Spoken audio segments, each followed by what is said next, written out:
দেখুন আজ থেকে তো দেখছি যেখানে যেখানে দেখছি সব জায়গায় তো গ্যাস অ্যাভেলেবল হয়ে গেছে। আজকে দেখিয়েছে অনেক জায়গায়, তো আপনাদের দেখি অনেক বড় বড় চ্যানেলে দেখিয়েছে সব জায়গায় গ্যাস অ্যাভেলেবল আছে। যেমন আমি কালকেও ফোন করলাম, আমরা আজকে গ্যাস পেয়ে গেল, অ্যাভেলেবল হয়ে গেছে। দেখুন এই এই পিরিয়ড বলে নয়, এটা একটা যে কোনো জিনিস 2 দিন 4 দিন আগে পিছিয়ে কোনো জিনিস হলে কি হয়, এটা ছড়ানোর জন্য বহু লোক চলে আসে, কিন্তু মানুষের জন্য সরকার রেডি আছে। এটা রাজ্য সরকারের দায়িত্ব কি কিভাবে কি ট্যাকেল করবে, এটা কেন্দ্র সরকার তো ট্যাকেল করবে না। আজকে যদি কেন্দ্র সরকার এখানে ট্যাকেল করতে আসে তখন তো দিদি সেটা মেনে নেবেন না, দায়িত্বটা সেটা তো রাজ্য সরকারেরই আছে। তারা দেখবে একটা যে কোনো জায়গায় ইন্টারফেয়ার করা আছে, ইন্টার কারা করে, রাজ্য সরকার করে। রাজ্য সরকারের তো আছে ওখানে এমএলএ চেয়ারম্যান বিধায়ক, ওখানে কি বিজেপি বিধায়ক এমএলএ চেয়ারম্যান আছে নাকি? ওনারা বলার আগে ভাবেন নাকি কি বলছি? কেন্দ্র সরকার কি দিল্লি থেকে সাপ্লাই দিচ্ছে নাকি? এখানে এখানেই সব আছে দিদি। এটা আপনারই চক্রান্ত, আপনাকে বুঝতে হবে। মানুষের কাছে গ্যাসটা প্রোভাইড করতে হবে আপনাকেই, আর আপনাকে তার সহযোগিতা করতে হবে, আপনাকে দাঁড়াতে হবে। জনগণ আপনাকে জিতিয়ে নিয়ে এসছেন।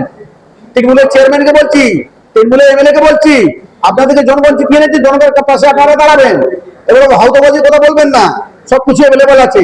যত কাণ্ডকারী আপনারা পাঠান। যখন হেয়ারিং হচ্ছিল তার কাউন্সিলর ঢোকার কি দরকার ছিল ওখানে ভিতরে? এসডিও ভিডিও আছে, যাদের হেয়ারিং হচ্ছে তারা ভিতরে যাবে, তাদেরকে বসে বসে নাম কাটছেন আপনারা।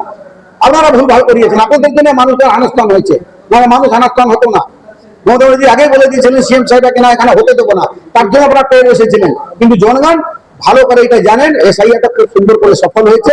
জনগণ এই উৎসবকে ভালো করে নিয়েছে।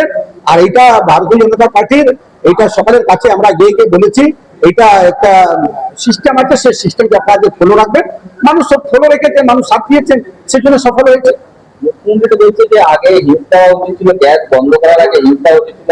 এই গ্যাসের দাবি নিয়েই মুখ্যমন্ত্রী আগামী সোমবার মিছিলে নামতে চলেছেন, কি বলবেন? দেখুন ওনাকে কি কি বলা হবে, রাষ্ট্রপতি আসবেন উনি জানেন না, বলছেন ধর্ণা ছেড়ে আমি যাব না। কি কি হিট দেবে? রাষ্ট্রপতি তো চিঠি পাঠিয়েছিলেন, উনি আসছেন, এই উত্তরটাকে চেয়ে নিন ওনার থেকে। আজকে যে ইসরায়েল আর ইরান থেকে যুদ্ধ হচ্ছে, সে ভারত ওখানে ওর থেকে সাজেশন নেবে নাকি? ভারত মজবুত আছে, ভারত নিজেদের মধ্যে ইন্ডিয়াতে সশক্ত আছে। রাজ্য সরকারের যে গন্ডগোল আছে সে রাজ্য সরকার সিএমকে দেখতে হবে। দিদি সরে যান, রিজাইন মারুক না, কোনো কিছু করতে হবে না, সবকিছু অ্যাভেলেবল হয়ে যাবে। রিজাইন মেরে সরুক না, উনি সরে যান। আর পাচ্ছেন না দিদি, আপনি সরে যান, সব ভালো হয়ে যাবে। মানুষ বুঝতে পেরেছেন সব যতগুলো গন্ডগোল হচ্ছে আপনার জন্য হয়েছে, আপনি পাকাচ্ছেন এই গন্ডগোল। আপনি ধর্মে নামুন, পথে নামুন, যাই করুন, 2 নম্বরই সরকার, তৃণমূল আর চলবে না। এবার বিজেপি সরকারকে মানুষ এখানে জিতিয়ে নিয়ে আসবে। বিজেপি সরকার গঠন হতে চলেছে, দেখবেন আমাদের সমীর ভট্টাচার্যের নেতৃত্বে এখানে আমার বাংলায় আমার দেখবেন কি বাংলায় সুশাসন সরকার হবে, এই বাংলায় চাকরি হবে, এই বাংলায় উন্নয়ন হবে, এই বাংলায় দেখবেন নারীদের নিরাপত্তা থাকবে, আর এখানে দেখবেন সুখ শান্তিতে সবাই একসাথে বাস করবে। রাষ্ট্রপতিকে অপমান নিয়ে বিরোধীরা দাবি করেছিল মুখ্যমন্ত্রীর পদত্যাগ নিয়ে, তার পাল্টা শ্রীরামপুরের সাংসদ কল্যাণ বন্দ্যোপাধ্যায় 2 দিন আগে প্রধানমন্ত্রী নরেন্দ্র মোদী এবং অমিত শাহের পদত্যাগের দাবি জানিয়েছেন, কি বলবেন? হ্যাঁ, উনি তো দাবি চাইবেনই, কারণ অমিত শাহ নরেন্দ্র মোদী পদত্যাগ করবেন, উনি শেখ হাসিনাকে নিয়ে আসবেন, সেই জন্য উনি দাবি চাইছেন। কাকে চাইছেন একটু নামটা জিজ্ঞেস করবেন তো, কি প্রধানমন্ত্রীর জন্য কার নাম চাইছেন? বাংলাদেশ থেকে কাউকে নিয়ে আসবেন নাকি? এটা জিজ্ঞাসা করবেন কল্যাণ বাবুকে। এই অমিতুর জন্য সরিয়ে কাকে চাইছেন সেটাও তো বলে দিন, মনের জিনিসটা তো বাংলার মানুষ জানুক, ওনার মনে কি চলছে, কাকে নিয়ে আসবেন? বাংলাদেশ থেকে লোক খুঁজে রেখেছেন নাকি?